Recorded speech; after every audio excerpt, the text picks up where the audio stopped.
In the Soviet Union and in America, the Cold War was fought by fear. The Soviet Union raised fences against the outside world. The Gulag, the secret universe of labor camps, swallowed the lives of millions.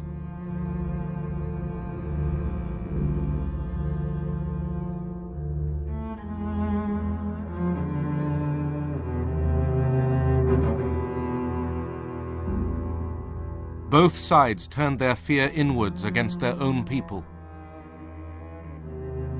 They hunted the enemy within. Communism in reality is not a political party. It is a way of life, an evil and malignant way of life. It reveals a condition akin to disease that spreads like an epidemic. And like an epidemic, a quarantine is necessary to keep it from infecting this nation.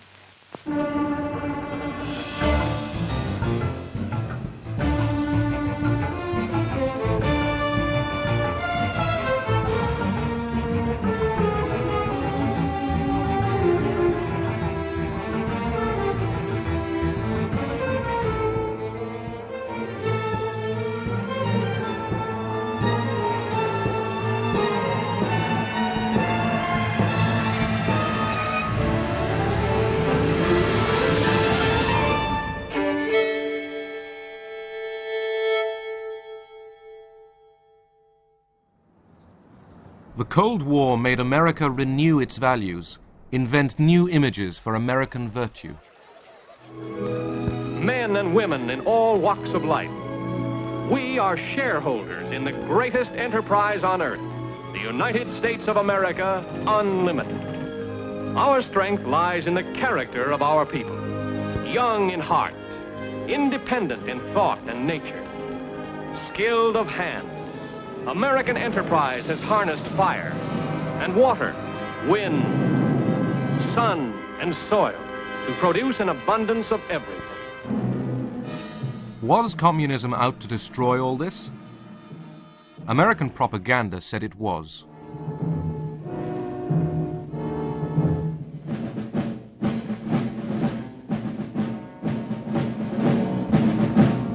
Stalin said, "The whole world is aware that the Soviet Union demobilized its forces after the war."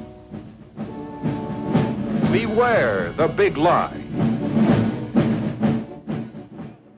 At home, Americans feared red subversion. Congress revived the House Committee on Un-American Activities. In 1947, the committee investigated Hollywood, factory of America's imagination. Ever observed any communistic information in any scripts? Well, I have turned down quite a few scripts because I thought they were tinged with communistic ideas. They haven't attempted to use me, I don't think, because apparently they know that I'm not very sympathetic to communism. There has been a small group within the Screen Actors Guild which has consistently opposed the policy of the Guild board and officers or the Guild itself as evidenced by the vote on various issues. That small clique has been referred to, has been discussed as more or less following the tactics that we associate with the Communist Party. If I had my way about it, they'd all be sent back to Russia or some other unpleasant place.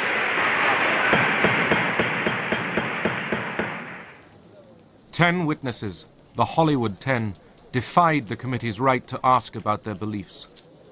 Are you a member of the Communist Party? Or have you ever been a member of the Communist Party? It's unfortunate and tragic that I have to teach this committee the basic principles of Americanism. That's not the question.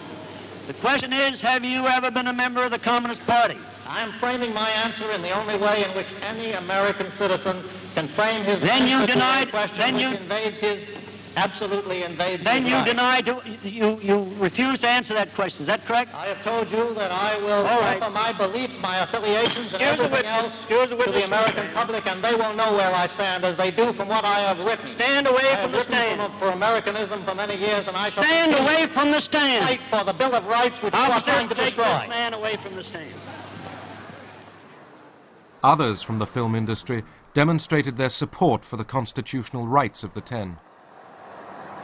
Are you or have you ever been a member of the Communist Party? I believe I have the right to be confronted with any evidence which supports this question. I should like to see what you have. Oh, well, you would. Yes. Well, you will pretty soon. The witness is excused. Either you completely cooperated with the committee, which meant saying yes or no to the question about whether you were a communist or ever had been. And if the answer was yes, as it was in my case, we knew the next question was who else was, and we certainly didn't want to go into that. The 10 were imprisoned. With hundreds more, they were blacklisted, their livelihoods taken away. People generally in Hollywood were pretty scared to have anything to do with us, whereas before we went to prison, they had not been nearly as scared, and there were plenty of undercover arrangements that were made to write scripts under pseudonyms for a good deal less money than you were accustomed to being paid. There were a couple of possible suicides as a result of it. There were a good deal of misery. Americans feared that the enemy would take advantage of their freedoms, that agents of communism were undermining America. A Soviet spy ring unearthed in 1946 led investigators to Alger Hiss, who had been a wartime foreign policy advisor. He was accused of passing secrets to the Soviet Union by a former communist, Whittaker Chambers. Have you ever seen this individual who is standing? I have. Do you know him? I identify him. In 1935 was the last time that you saw him. According to my best recollection, not having checked the record. Now, will you remain standing a moment, Mr. Hiss? Do you know? Hiss firmly denied that he had betrayed his country. New evidence of communist activities in government circles is promised by the House Committee on Un-American Activities. Microfilm reportedly found in a pumpkin on a Maryland farm is examined by investigator Stripling and Congressman Nixon. Richard Nixon, an ambitious young Republican, was convinced that Hiss was lying. It is the intention of the Committee on Un-American Activities to pursue this investigation until we put the spotlight on those high officials in the State Department who are responsible for selling this country down the river. Hiss was jailed for perjury. Nixon's name was made. He turned his crusade against communism into a weapon for Republicans. It was what made him. It paved the way for his whole career afterwards. Anti-communism was a gut issue with Nixon. I mean, it was something he believed sincerely and deeply, but of course he was a politician too. And he was a Republican politician, and the soft on communism issue was hurting the Democrats. And of course he used it. He would have been a fool not to.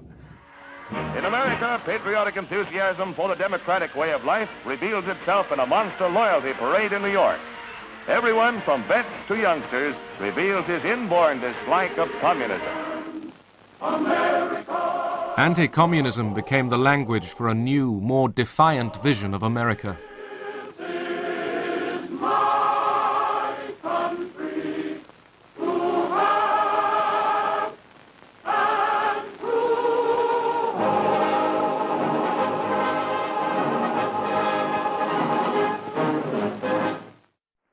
Singer Paul Robeson was open about his communist sympathies. In Moscow, he was welcome. Oh, that barge, lift that sail, you show a little grit, and you land in the jail. But I keeps laughing instead of crying. I must keep fighting until I'm dying, and old man River, he'll just keep a rolling on.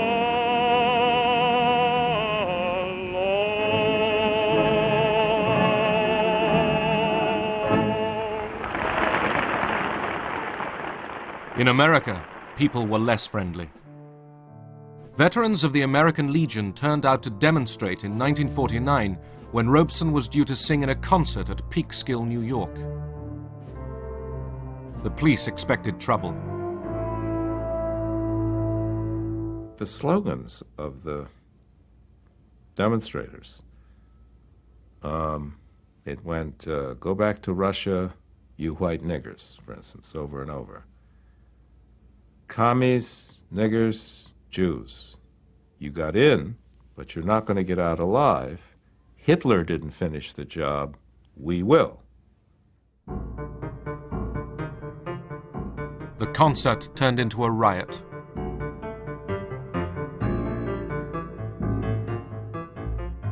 What the demonstrators done is have piles of rocks. What the state police did is make the cars go out and go 10 miles an hour through that gauntlet. So the road, I mean, cars were smashed, the windows were smashed, the road was actually slick with human blood. An interracial couple just driving through happened to arrive at that moment. And of course they pulled the car over, they yanked the two of them out, and they said, that's Robeson Jr., we got him. And they were gonna bash the black guy's head in. Guy was standing over with a baseball bat, and a veteran, man in uniform, army uniform, said, wait a minute, that's not Robeson. I know the pictures. That's not Robeson. That's not him. The guy said, well, blankety-blank is with a white woman, kill him anyway. And the soldier said, held the bat, said, no, that's not the American way. You don't lynch the wrong nigger. And it saved his life. Race hatred and the politics of fear had begun to merge. At home, the nation was angry and insecure. Abroad, communism was gaining force. The atom bomb explodes again in the headlines of the world. President Truman announces an atomic explosion detected somewhere in Russia, 3 years ahead of the schedule expected by the West. America's nuclear monopoly was over. Then came China. Tragedy overtook China. Armed and equipped by Russia, red hordes brought ancient Cathay to its knees. At the end of 49, all China sags under the red yoke. Communist leader Mao Zedong took over. America's Chinese allies, the defeated Chiang Kai-shek regime, fled with their followers into exile. Americans have always had, most Americans, a special feeling, a special attachment, a special interest in China. So it seemed incredible to most Americans, uninformed Americans, that this country which we had lavished so much care and affection on, who we thought was so friendly, so many of their people had studied in America and so on, should turn communist, turn over to the other side. Many people felt that there had to be some explanation. There had to be some sort of a conspiracy, some sort of a plot. Republican Senator Joe McCarthy blamed traitors in the State Department for the loss of China. He launched his own witch hunt.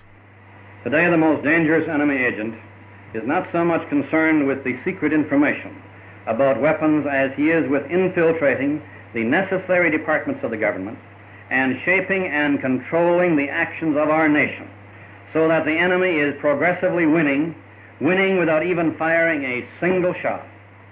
Now, I intend to name names. John S. Service. And remember that name, if you will. I have never knowingly transmitted any information which was, shall we say, secret military plans. Service was hounded out of the State Department. I had trouble renting homes, renting an apartment in New York. And the companies, well, what did our stockholders say, you know? So the companies that I had known and had dealings with abroad, export companies, they said, sorry, we think you're a fine guy, but we don't dare touch you. One communist.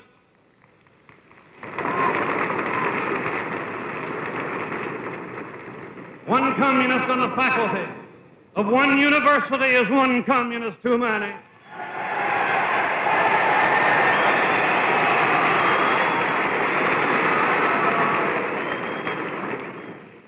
one communist among the American advisors at Yalta was one communist too many.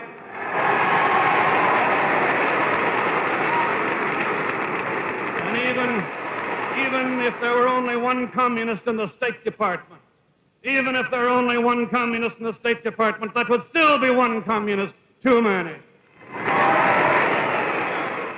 President Truman tried to dismiss McCarthy's attacks. Not a single person who has been adjudged to be a communist or otherwise disloyal who remains on the government payroll today.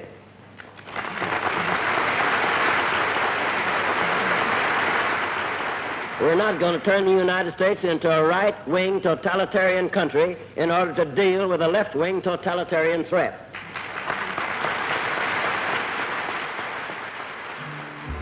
But leaders of the American Communist Party were jailed, and the persecution spread. Left-wing labor organizations were banned, radical groups indicted, demonstrations broken up. And if they put the word commie on someone, that meant that that person was an agent of the Soviets. That meant that that person was dangerous and had to be done away with. The FBI under Edgar Hoover uncovered several Soviet spy rings. They used the national interest to justify any method of locating subversives. We were using the same methods that Hoover accused the Communist Party of using, and that's getting people to spy on their friends. And this was one of the criticisms he had of the Communist Party. I felt guiltless. What had I ever done wrong? I'd never even gotten a traffic ticket. And here I was called before, in public, a state Senate investigating committee about my beliefs. I felt very, very wronged, and I felt that I had to not only uphold myself, my reputation, but that of my fellow teachers, my fellow union members, my fellow citizens. We would talk to children, if they were in college, about their parents, and we talked to parents about children, and we talked to the neighbors about those people, and then if someone did seem halfway sympathetic in the Communist Party, we talked to them. It was totally damaging to what we deeply believed America was supposed to stand for. In the 1952 presidential election, General Eisenhower, the Republican candidate, chose the red-baiting Richard Nixon as his running mate. Eisenhower mocked the Democrats for being soft on communism. The future of this country belongs to more courageous men. It belongs to men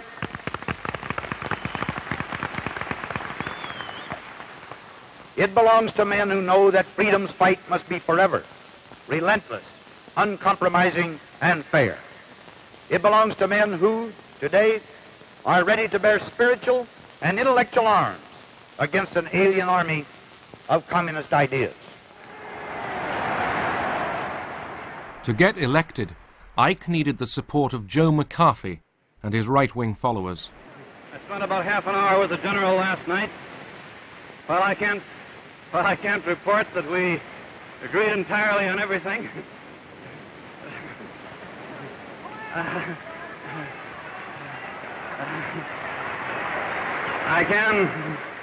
I can report that when I left that meeting with the general, I had the same feeling as when I went in, and that is that he's a great American, will make a great president, an outstanding president.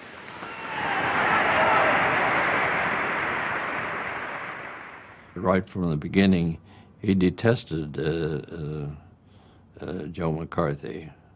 McCarthy was the first-class demagogue, and Eisenhower just couldn't stand that type of person.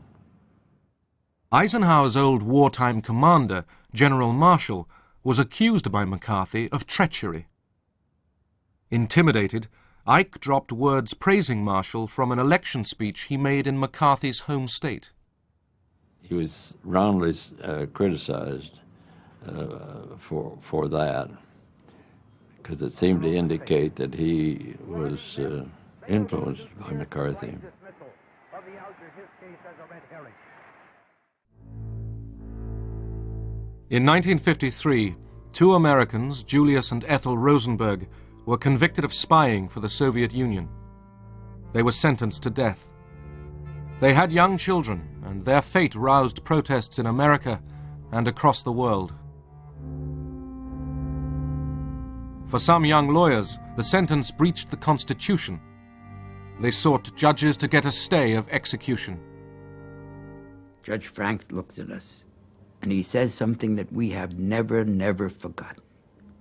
He said, "If I were as young as you are, I would be sitting there saying the same things you're saying, arguing the same points you're arguing, making the same argument that these planned executions are invalid.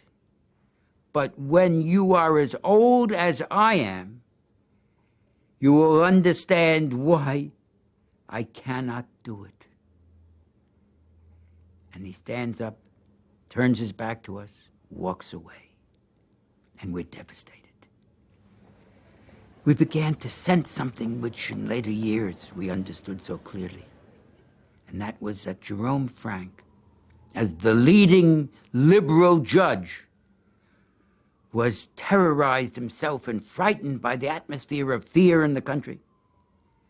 That if he, as a liberal, would do something to save Julius and Ethel Rosenberg's life, he would be charged as a commie.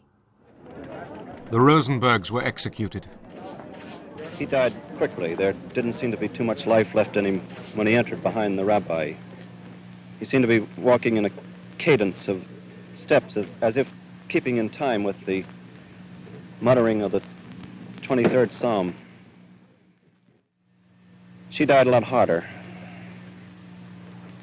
When it appeared that she had received enough electricity to kill an ordinary person and had received the exact amount that had killed her husband, the doctors went over and pulled down the cheap prison dress, a little dark green printed job, and placed the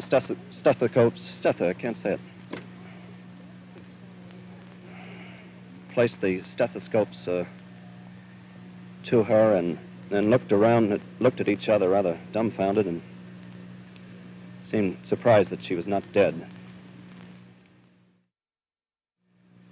And she was given more electricity, which started again that kind of a ghastly plume of smoke that rose from her head and went up against the skylight overhead.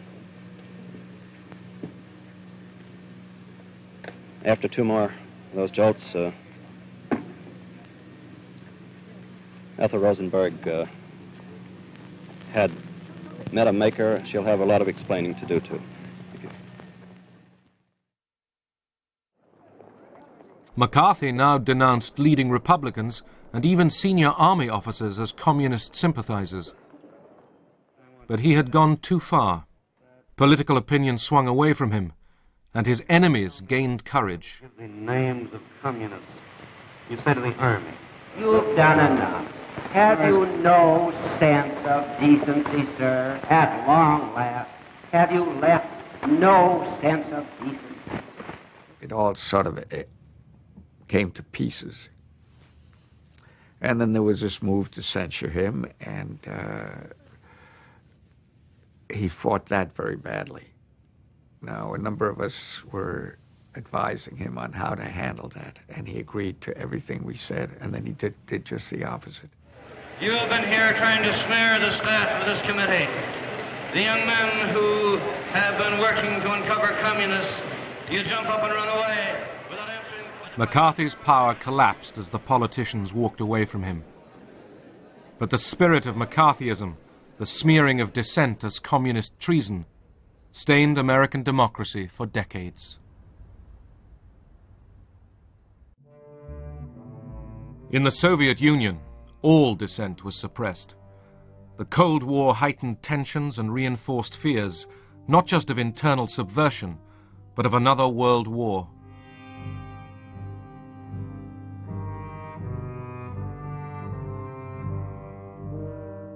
Obsessively, Stalin spoke of the danger to world peace, the need for vigilance against internal enemies.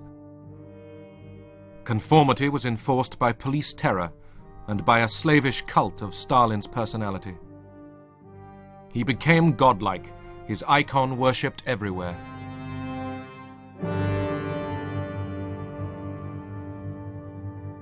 For those who did not conform, there was silence and death behind the barbed wire.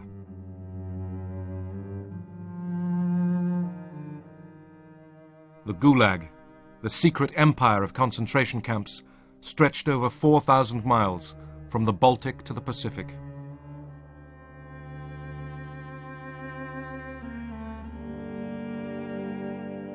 In the Cold War years, the camps continued to devour the lives of millions.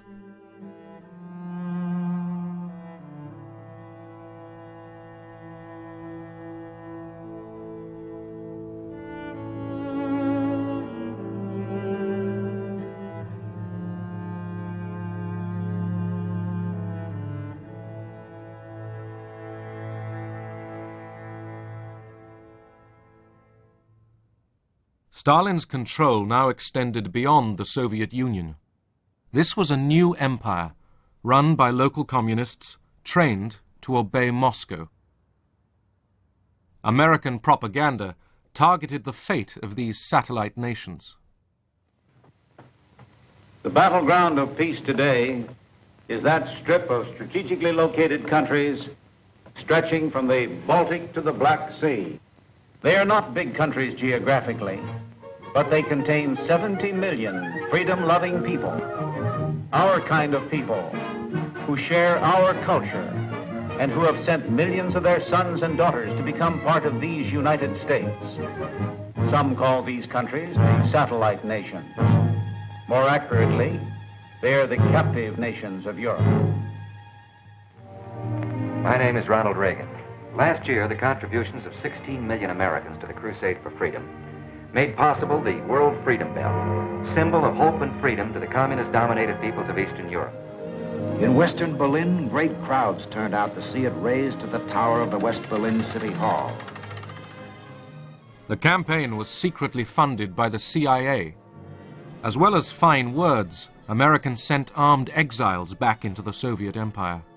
This was the effort of the CIA, and the young refugees were recruited. They were trained in haste in all kinds of subversion, sabotage, intelligence. They were given cameras, the short radio stations, codes, and were simply sent there. But the regime did penetrate all these training camps, and the reception committee was waiting for these people and arresting them. Zbierane, żądane przez wywiad amerykański, jak zdjęcia, dokonywane obiektów przemysłowych, mostów, torów kolejowych. Niechaj tę prawdę. For the Polish authorities, these intrusions justified even harsher repression. The party called for vigilance against spies and saboteurs.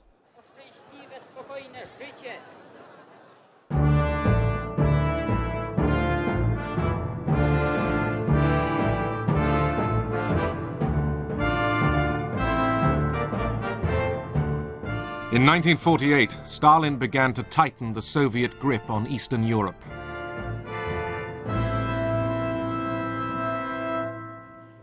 In Yugoslavia, Marshal Tito had defied Stalin and broken away from the Soviet bloc. Moscow abused him as a traitor, a deserter to the camp of American imperialism. Stalin moved fast to prevent Tito's mutiny spreading to other satellite states, like Czechoslovakia.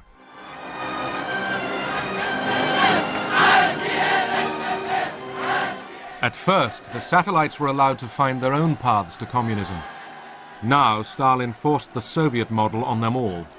Everyone must march, shout, obey.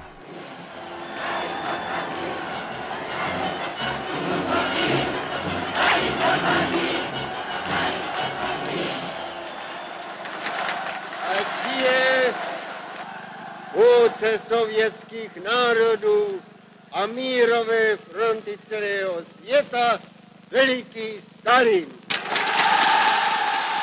To subdue protest, Moscow ordered show trials of leading East European communists. In Czechoslovakia, Rudolf Slansky, party secretary, was among those chosen for sacrifice. Stalin needed to discipline his new camp, his new empire. And he disciplined it to such an extent that people living in those countries should not develop any idea of being able to do anything except what he orders them to do. And one of the methods of discipline was terror. Slansky was charged with Titoism, spying, and sabotage. His confession was fiction, drafted by Soviet advisors. To tedy znamená, že na začátku své politické činnosti před orgány buržázní moci jste si vedl jako oportunista a zbabělec a ne jako komunista.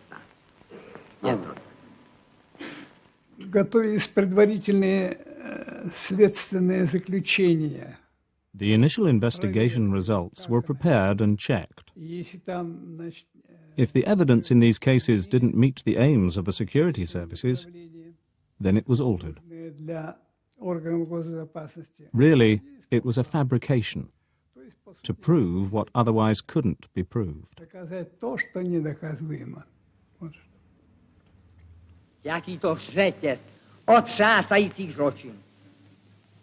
Avšak přes rafinované spiklenství a záškodnictví, přes lstivou obojetnost a hanebnost svých prostředků nedosáhli svých cílů. Byli rozdrceni. The key was the confession of the indicted person. And then there was no need of any proofs. As soon as the confession was obtained, that was enough for the trial and the sentence. So we were put at the disposal of the secret police with almost unlimited powers over us to bring us into a state where we were prepared to make that confession. To bylo týrání. It was torture. Kde na mě oni řvali a nadávali. They were shouting and swearing at me. I had to look into their eyes.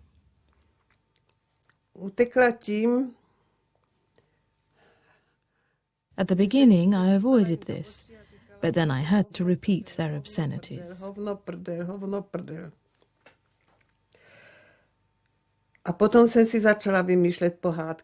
Then I started to make up fairy tales for my son. I got into an imaginary world of castles and princes and animals. So when they shouted at me, I didn't have to answer them. I only looked into their eyes while I was making up these fairy tales. A vymýšlela jsem tyto pohádky. A ty jsou napsané. No. Není to lehké. It's not easy. Já se nelituju. I don't feel sorry for myself.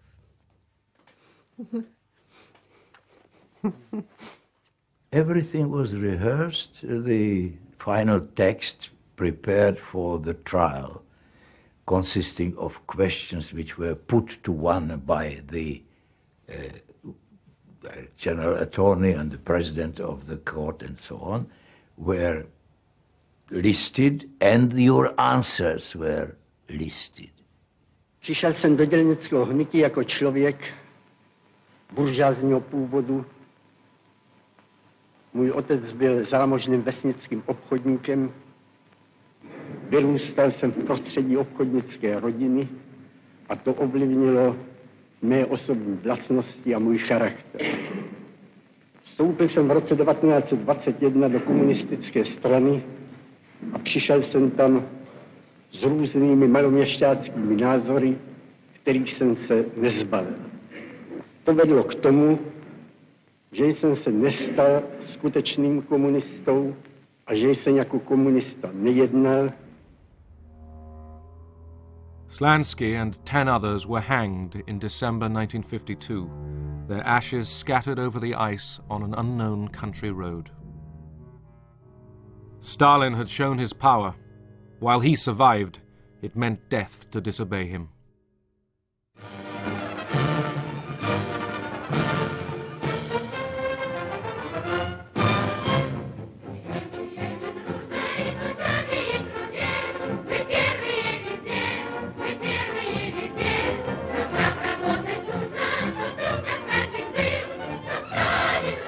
In the Soviet Union itself, culture and science were kept insulated from the infection of all Western influence. The arts, painting, literature, music, were regimented by the doctrine of socialist realism.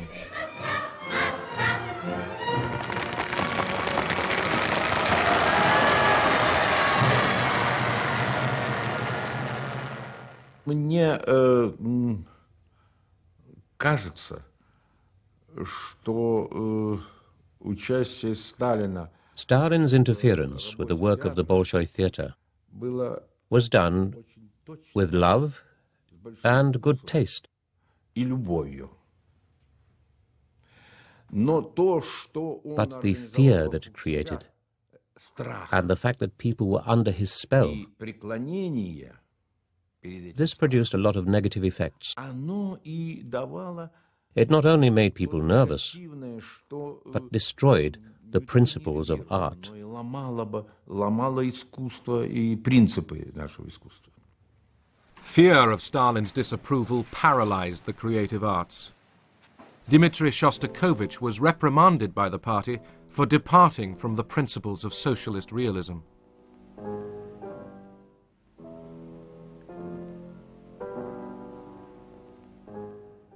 Official art showed the Soviet Union as a promised land of plenty and of opportunity, guided by wise and selfless leaders.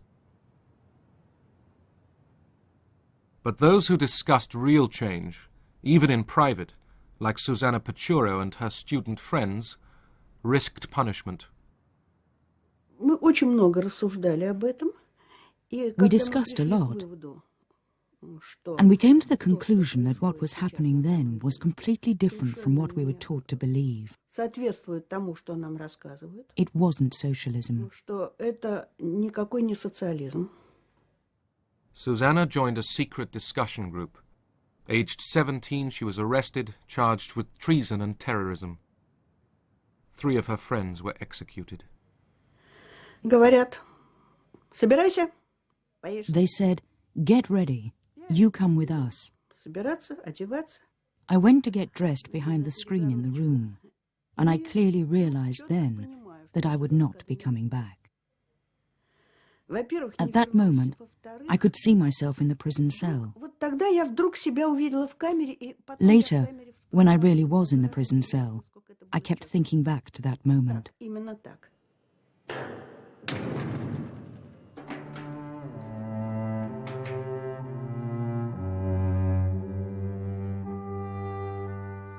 Over the years, millions shared Susanna's fate.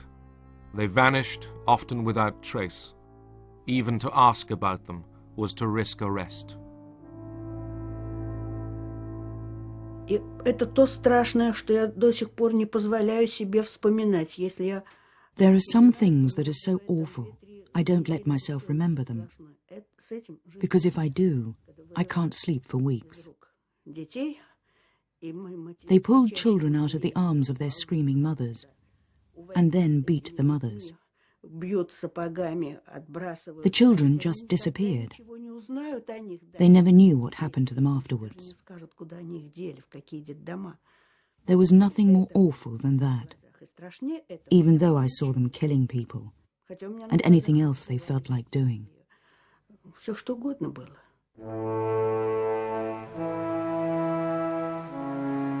In 1952, Stalin presided over the 19th Congress of the Soviet Communist Party.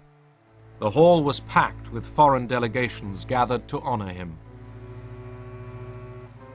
Stalin was old now, but still the unchallenged leader of world communism.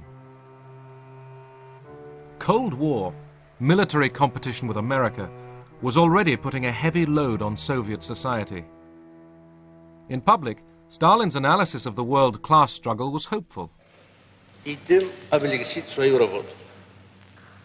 Потому, повторюсь, что сама буржуазия, главный враг освободительного движения, стала другой, изменилась серьезным образом, стала более реакционной, потеряла связи с народом и тем ослабила себя.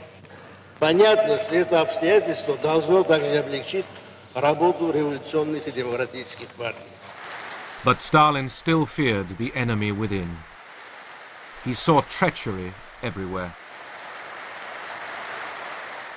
Above all, he suspected so-called cosmopolitans, mostly Jewish intellectuals and professionals who had already been persecuted for their Western contacts.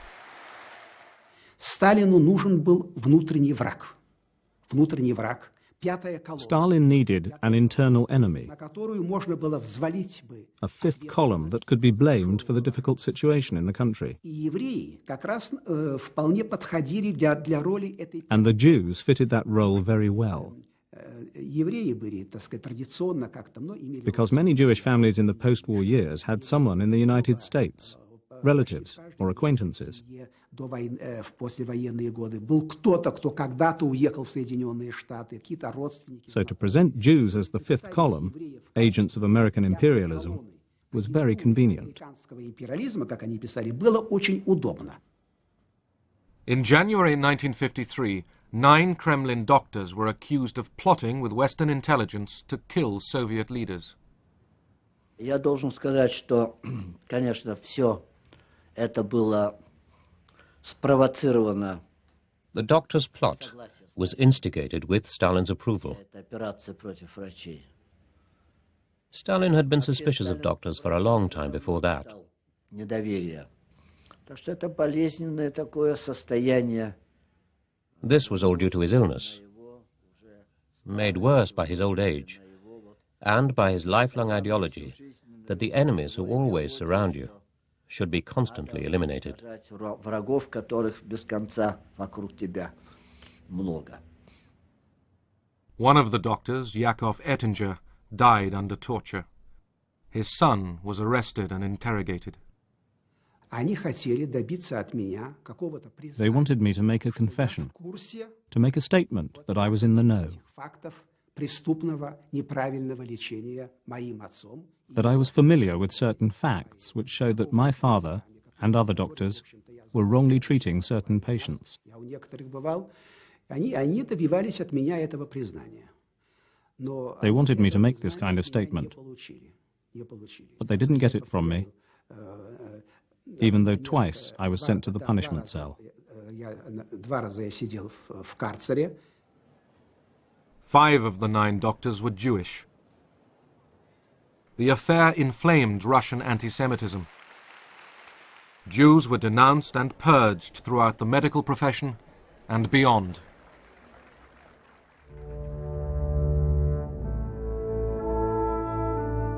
Suddenly, one winter night, Stalin collapsed with a brain hemorrhage. No one dared to treat him as he lay half-conscious on the floor. Eventually, on the 5th of March 1953, he died.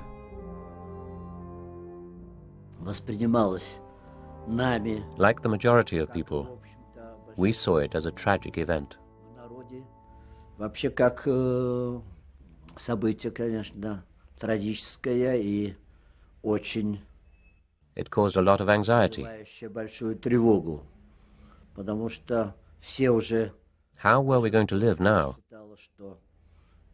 Как, собственно, можно жить вообще, когда рухнули. When the foundations of our lives were shattered. Нашего общества, нашей жизни, поскольку была настолько создана. The image of Stalin created by propaganda was of someone who was irreplaceable. Создан такой облик незаменимости.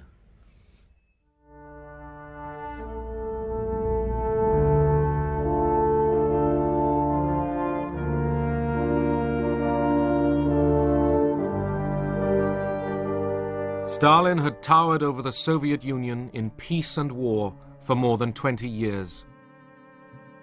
Even those who hated him could not imagine a future without him.